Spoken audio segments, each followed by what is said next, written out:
Hello friends, welcome back to my channel little glow.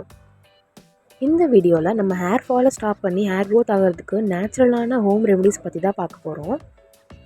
அதுக்கு பேசிக்காக நம்ம செய்ய வேண்டிய ஒரு சில டிப்ஸ் நான் சொல்லிடுறேன். நம்ம டைட்டாக ஹேர் ஸ்டைல் பண்ணுறதை ஃபஸ்ட்டு ஸ்டாப் பண்ணணும். ரெண்டாவது விஷயம், நம்ம ஹேர் ஸ்டைலிங்க்கு டூல்ஸ் ஏதாச்சும் யூஸ் பண்ணுறீங்க அப்படின்னா அடிக்கடி யூஸ் பண்ணுறதை அவாய்ட் பண்ணிவிட்டு எப்போயாச்சும் ஒரு டைம் யூஸ் பண்ணலாம். மூணாவது விஷயம், நம்ம பிளாஸ்டிக்கில் கோம்பு யூஸ் பண்ணிகிட்ருக்கோன்னா அதை அவாய்ட் பண்ணிவிட்டு உட்டன் கோம்பு யூஸ் பண்ண ட்ரை பண்ணலாம். இது நம்ம முடிக்கு ரொம்ப டேமேஜ் ஏற்படுத்தாது, சாஃப்டாக இருக்கும். நாலாவது விஷயம், ஹேர் ஆயிலிங் பண்ணுறது. நம்மளுக்கு எப்போல்லாம் ஃப்ரீ டைம் கிடைக்குதோ அப்போ நம்ம ஹேருக்கு ஆயில் வச்சுட்டு நல்லா மசாஜ் பண்ணும்போது பிளட் சர்க்குலேஷன் இன்க்ரீஸ் ஆகும். அஞ்சாவது பொடுகு அப்படின்றது நம்மளோட ஹேர் ஃபாலுக்கு மிக முக்கியமான காரணமாக இருக்குது. யாருக்கெல்லாம் ஹேர் ஃபால் இருக்கோ அவங்களுக்கு மோஸ்ட்டாக பொடுகு இருக்கும். இந்த மாதிரி பொடுகு இருக்கும்போது அதை நம்ம கண்ட்ரோல் பண்ணாலே போதும், நம்ம ஹேர் ஃபால் ஸ்டாப் ஆகும். நம்ம மின்ட் லீவ்ஸு, கேஸ்டர் ஆயில் இந்த மாதிரி யூஸ் பண்ணிவிட்டு மைல்டு ஷாம்பு வச்சு நம்ம ஹேர் வாஷ் பண்ணும்போது நமக்கு பொடுகு குறையிறதுக்கு வாய்ப்பு இருக்குது. அடுத்ததாக நான் சொல்ல போகிற விஷயம், நம்மளோட ஹேர்லேயே 3 டைப்பான ஹேர் இருக்குது. Try hair, oily hair, normal hair. Suppose உங்களுக்கு இந்த மாதிரி ட்ரை ஹேர் ப்ராப்ளம் இருக்குன்னா உங்களோட உடம்புல நியூட்ரிஷன் கம்மியாக இருக்கிறதுனால இந்த மாதிரி ட்ரை ஹேரும் இருக்கும். உங்களோட ஹேர் சில்கியாக மாற்றினா உங்கள் ஹேர் ஃபால் கண்ட்ரோல் பண்ண முடியும். அதுக்கு உங்கள் வீட்டில் நேச்சுரலாக இருக்கிற ஆலோவேரா ஜெல் எடுத்துக்கோங்க. அது கூட எக் ஒயிட் சேர்த்துக்கோங்க. சேர்த்துட்டு 1 ஸ்பூன் இல்லைனா 2 ஸ்பூன் தயிர் அதில் ஆட் பண்ணிவிட்டு நல்லா ஒரு ஹேர் பேக் மாதிரி ரெடி பண்ணிவிட்டு அதை அப்ளை பண்ணுங்கள். இந்த மாதிரி வீக்லி ஒன்ஸ் நம்ம ட்ரை பண்ணும்போது உங்கள் ஹேர் சில்கியாக இருக்கும். இதில் விட்டமின் இ சத்து நிறைய இருக்கிறதுனால உங்களோட ஹேர் ரொம்ப ஸ்மூத் அண்ட் சில்கியாக மாறும். ரெண்டாவது டைப் ஆயிலி ஹேர். இந்த மாதிரி ஆயிலி ஸ்கேல்ப் இருக்கிறவங்களுக்கு நம்ம எண்ணெயே வைக்கலன்னா கூட தலைமுடி ஆயில் அப்ளை பண்ண மாதிரி இருக்கும்.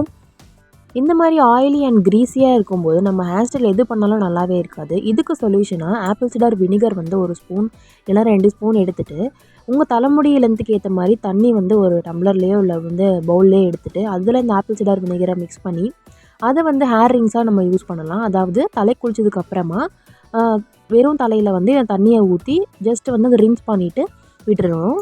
அப்படி இல்லைனா எக் ஒயிட் இல்லைனா டீ ட்ரீ ஆயில், இதை ஆயிலியாக இருக்கவங்க யூஸ் பண்ணலாம். மூணாவது hair type normal hair type. இந்த மாதிரி இருக்கிறவங்களுக்கு ஆயிலியாகவும் இருக்காது, ட்ரையாகவும் இருக்காது, எப்போவும் நார்மலாக இருக்கிற மாதிரி இருக்கும். இப்படிப்பட்டவங்க வீக்லி ஒன்ஸ் ஹேர் வாஷ் பண்ணிக்கலாம். அதே சமயம் யோகட் நம்ம வீக்லி ஒன்ஸ் கூட எடுத்து ஹேர் பேக் மாதிரி அப்ளை பண்ணி ஹேர் வாஷ் பண்ணிக்கிறது பெட்டராக இருக்கும். இல்லைனா ஆலோவேரா ஜெல் வீட்டில் கிடச்சிதுன்னா அதை டைரெக்டாக அப்ளை பண்ணி அதுக்கப்புறம் ஹேர் வாஷ் பண்ணிக்கலாம். இப்போது ஹேர் ஃபாலை கண்ட்ரோல் பண்ணி ஹேர் க்ரோத் ஆகிறதுக்கு பேசிக்கான 7 ஹோம் ரெமடிஸை நான் சொல்கிறேன். ஃபஸ்ட்டு எக்கு யூஸ் பண்ணுறது. இதை ஹேர் பேக்கை எப்படி ரெடி பண்ணி யூஸ் பண்ணலான்னு பார்த்தீங்கன்னா, எக் ஒயிட்டை உங்கள் தலைமுடிக்கு ஏற்ப எடுத்துக்கிட்டு அதில் ஆலிவ் ஆயில் 1 ஸ்பூன் சேர்த்துட்டு 1 ஸ்பூன் தேன் சேர்த்துக்கோங்க. நல்லா மிக்ஸ் பண்ணிங்கன்னா ஒரு பேஸ்ட் மாதிரி கிடைக்கும். இதை ஹேரில் அப்ளை பண்ணுங்கள். நல்லா ஸ்கேல்பில் படுற மாதிரி அப்ளை பண்ணிவிட்டு அதுக்கப்புறம் ஒரு 1/2 hour கழித்து ஹேர் வாஷ் பண்ணிவிடுங்க. அடுத்தபடியாக ஆலோவேரா பிளான்ட் உங்ககிட்ட இருந்ததுன்னா அதில் இருக்க ஜெல்லை எக்ஸ்ட்ராக்ட் பண்ணிவிட்டு நல்லா வாஷ் பண்ணி அதை மிக்ஸி ஜாரில் போட்டு அந்த ஜெல்லை ஹேருக்கு அப்ளை பண்ணிவிட்டு வரும்போது ஹேர் நல்லா ஸ்மூத்தாக சில்கியாக இருக்கும். Next remedy coconut oil massage. உங்ககிட்ட இருக்க கோகோனட் ஆயிலை டபுள் பாயிலிங் முறையில் இந்த மாதிரி ஹீட் பண்ணிவிட்டு அதை நம்ம ஸ்கேல்பில் அப்ளை பண்ணி மசாஜ் பண்ணிவிட்டு வரும்போது பிளட் சர்க்குலேஷன் இன்க்ரீஸ் ஆகி நல்லா ஹேர் க்ரோத் இருக்கும்.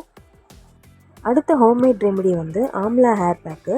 இந்த மாதிரி நெல்லிக்காய் பவுடர் கடைகளில் வாங்கி அது கூட lemon juice 1 or 2 tablespoon சேர்த்து ஹேர் பேக் மாதிரி ரெடி பண்ணி அதை உங்கள் ஸ்கேல்பில் அப்ளை பண்ணி விட்டுருங்க. அப்ளை பண்ணிவிட்டு ஹெட் கேப் மாதிரி நம்ம போட்டுட்டோம்னா 1 hour அப்படியே அந்த ஈரப்பதம் நல்லாவே லாக் ஆகும். அதுக்கப்புறம் ஷாம்பு போட்டு ஹேரை வாஷ் பண்ணிக்கோங்க.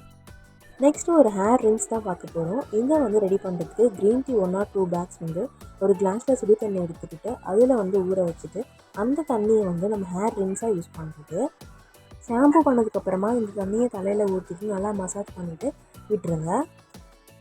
அடுத்ததாக ஃபிஷ் ஆயில் நம்ம எடுத்துக்கிறது. ஃபிஷ் ஆயில்னு சொல்லிட்டு நிறைய டேப்லெட்ஸ் கிடைக்கும். இது நம்ம ரெகுலராக சாப்பிடும்போது நம்மளுக்கு ஹேர் க்ரோத் நல்லாவே இருக்கும். கடைசி ரெமெடி ஆனியன் ஜூஸ் யூஸ் பண்ணுறது. இது ரொம்ப எஃபெக்டிவான ஒரு ஹோம் ரெமெடி. இதை நம்ம ரெகுலராக அப்ளை பண்ணிட்டு வரும்போது ஹேர் க்ரோத்தில் நல்ல ஒரு சேஞ்சஸ் தெரியும். வெந்தயம் அப்புறம் கேஸ்டர் ஆயில் இதை கூட நம்ம ஒரு ஹேர் பேக் மாதிரி ரெடி பண்ணி ரெகுலராக யூஸ் பண்ணிட்டு வரலாம். நல்ல ஒரு ஹேர் க்ரோத் இருக்கும். ஃப்ரெண்ட்ஸ், இந்த ஹோம்மேட் ரெமெடிஸ் உங்களுக்கு யூஸ்ஃபுல்லாக இருக்கும்னு நம்புகிறேன். நீங்களும் ட்ரை பண்ணி பார்த்துட்டு ரிசல்ட்ஸ் எப்படி இருக்குன்னு சொல்லுங்கள். உங்கள் ஃப்ரெண்ட்ஸ் அண்ட் ஃபேமிலிக்கு இந்த வீடியோ ஷேர் பண்ணுங்கள். அவங்களும் இந்த ஹேர் க்ரோத் வீடியோஸை ஃபாலோ பண்ணி ஹேர் க்ரோத் பண்ணிக்கலாம்.